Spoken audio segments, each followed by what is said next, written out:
Help support the show by joining the Patreon or becoming a YouTube member. Also, hit that like button and subscribe if you want more Browns-focused content.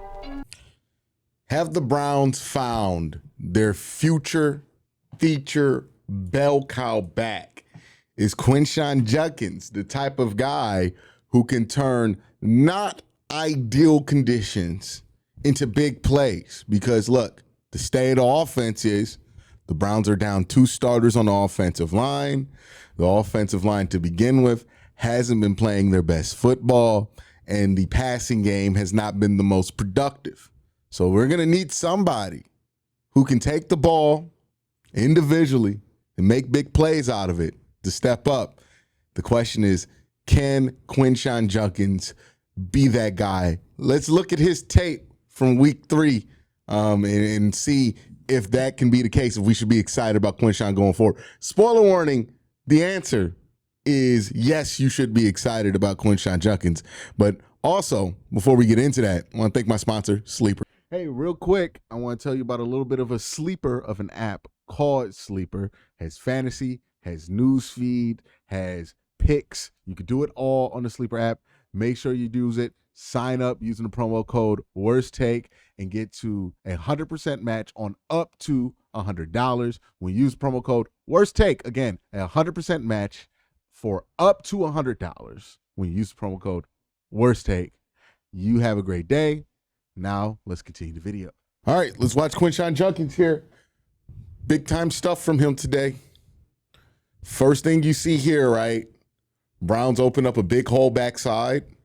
And what he wasn't doing last week was hitting these holes with violence. This week, oh yeah, he's doing that, right? What he's trying to do is stack this linebacker, right? So he is pushing vertical and then cutting, breaks that tackle, gets about 7 yards on first down. That's a win. So great run there. Loved how he hit the hole there.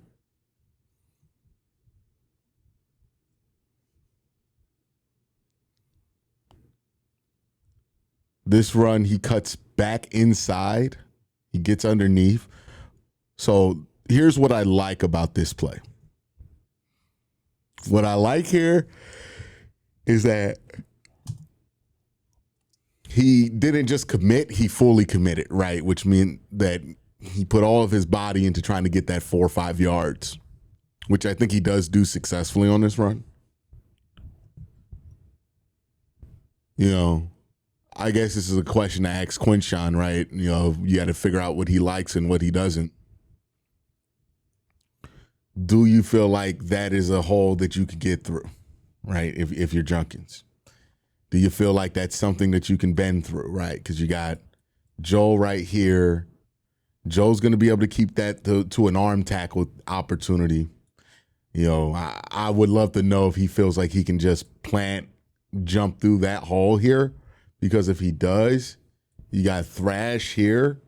And if you cut through that hole with enough violence, you're going to be able to outrun that guy to your angle. And then it's just you and the safety, right? But that comes down to the question of like, hey, do you think you can attack that hole confidently because it's not very big? You know, I can understand him feeling a lot better about the backside here on this play, which I do think is technically the correct read here. I think Dewan just doesn't get out to 7 fast enough for the backside to be open here. So the counter is what they're trying to get done here. So he's selling this. I wonder if he even has the option to take that because it might not be an option. But yeah, Dewan just doesn't get the 7 here in time, which kind of blows this play up. Does a good job making the best out of it. I wonder, like, hey, how much creativity does he have? Is he allowed here? And, you know, if that's something he thinks he can get through, you know, maybe let him try it. With Wyatt just barreling in, just going low as hell, getting low. Good stuff from Wyatt, right? Ethan Posick swimming through. And then Judd, I don't know if he gets this. I don't remember a stuff in this game, so I do think he gets this. But good job just following the chaos.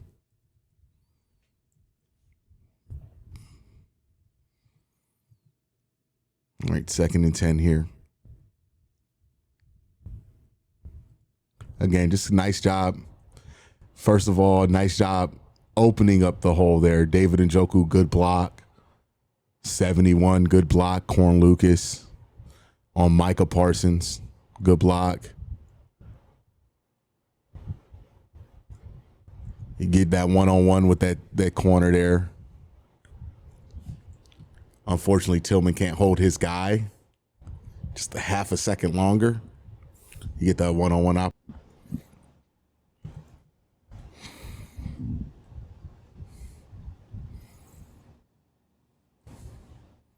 It's a nice little run here, too.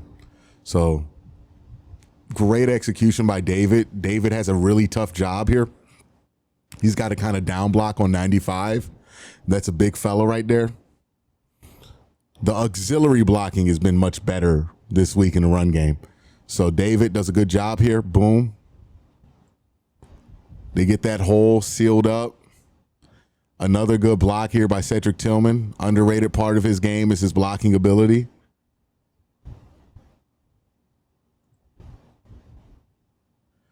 You just want Corn Lucas to do a better job here on this linebacker. So this play could have broke big, but Corn just doesn't finish this one out. Right? Not the best block here. Kind of pushes him into the play. Wish you could push him up vertical and give your running back an alley.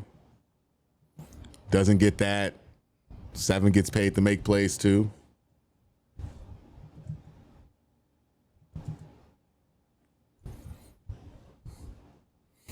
All right, next run here, 2nd and 6.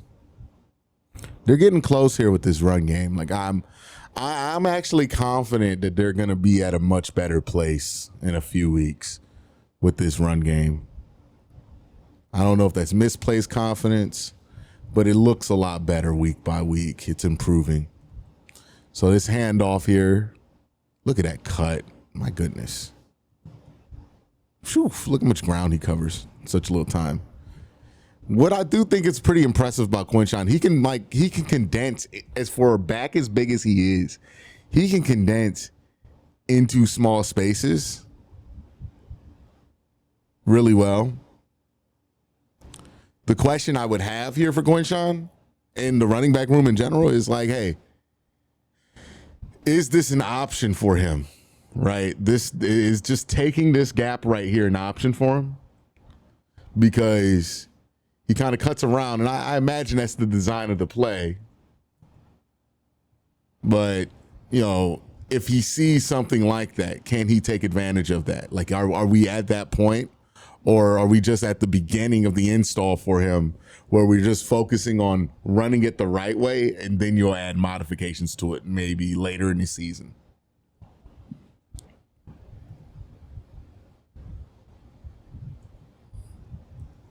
What happens here? And we just don't get a guy out. Yeah, Fannin gets caught up trying to help the left tackle. Doesn't get out there.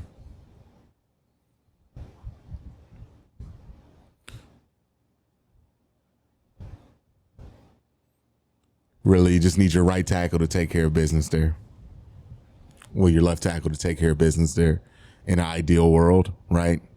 In an ideal world, your right tackle just takes care of business there. That frees up Harold Fannin on 58, and then that breaks off a big run. So you're still going to struggle in the run game with the lack of tackles that the Browns have right now. So I don't think that's just not going to happen because we have good running back in there now.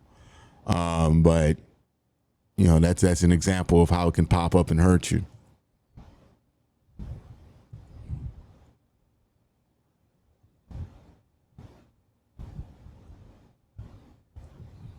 Just a really nice play from 20 at Green Bay.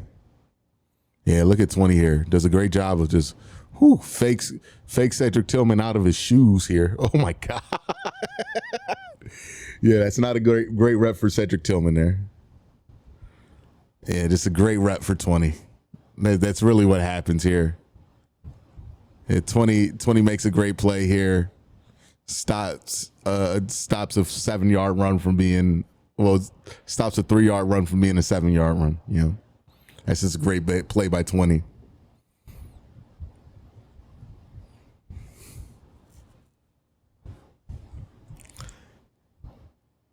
Handoff here. He does a good job of shaking this linebacker who meets him in the gap. So nice finesse here, right? The linebacker expecting him to meet him with power. He gives him feet instead.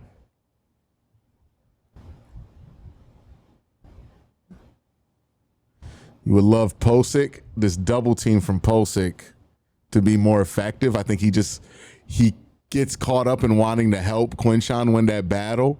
Trust that your back has that, right? You want to trust that Quinshon has that. That's something he can handle. That's why he's, an early pick.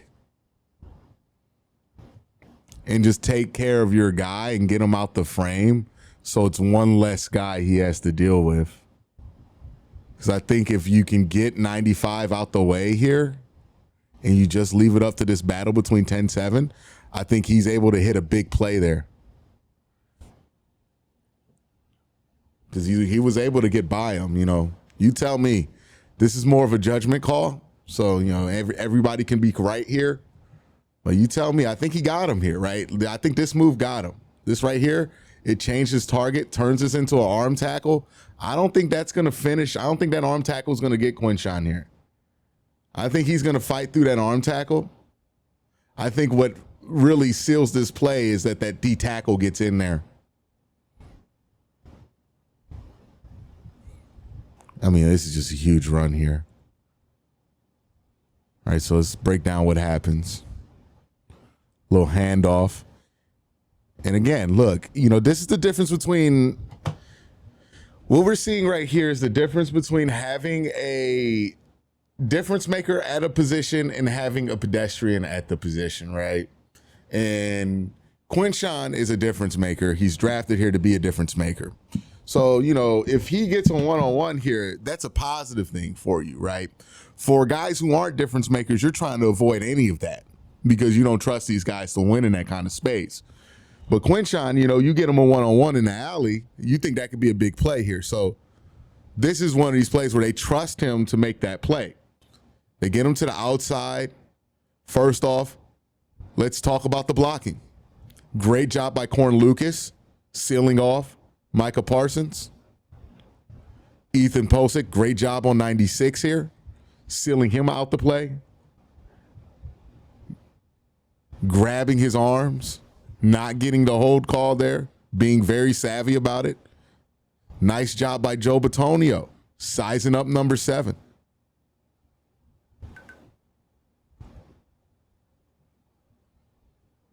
So, great execution from these 3 guys, center, guard, tackle.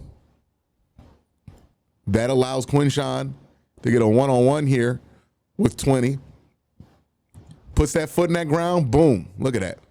Arm tackle's got nothing on him. He's moving with speed and pace. It's a big play.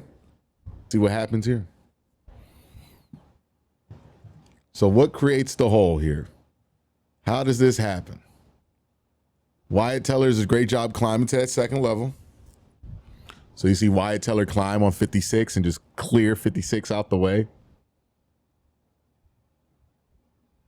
This is a good combo, right? This is a good job by Joe Bitonio. Watch Joe Bitonio on 95. Just watches him down the line. Great job by Joel, who played injured, right? Look at Joel. This is the Joe Bitonio we all know and love, right? Just washing his man down the line. That's Joe fucking Bitonio, right? My bad. Joe Bitonio right there. That's him. Right? Great game from Joe, by the way. Look at him. Wash a guy down the line. I mean, he ends up helping out his center, too. Just excellent play there. Wyatt Teller up at the second level. Woo! Some great run blocking right there. And then you got a guy who could break an arm tackle. like a Quincy. That's a huge run there in a huge moment. Offensive line really stepped up in that moment as well. Great job. Another run play here.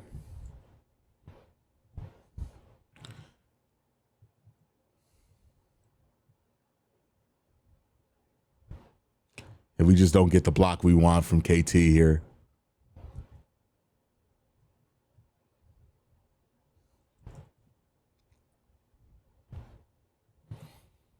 All right, 6:02. Again, a solid run here.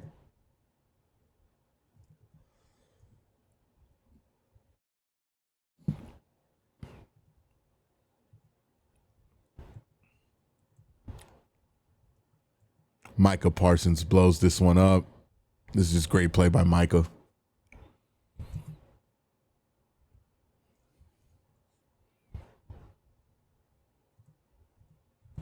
Now there's 3 minutes left.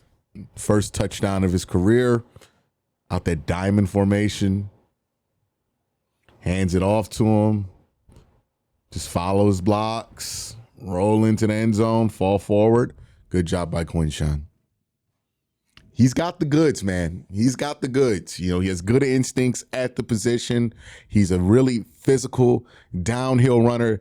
You know, he kind of plays running back in a way that reminds me of how JOK plays linebacker, if that makes sense to you, right? Really aggressive guy. Sometimes he makes a decision. It's not always the right decision, but the fact that he made the decision with the conviction that he made it with kind of overrules anything, right? You know, and I think that's the good thing about Quinshon. The strength, the speed, the agility, somebody who can make a man miss and then have the strength to really finish a run in a very punishing fashion. You know, bell cow running back, you can see all the tools there for him. Really special guy. Super excited about him and his future in Cleveland. Y'all let me know what you think in the comment section down below. Have a great day. Have an even better night. Peace.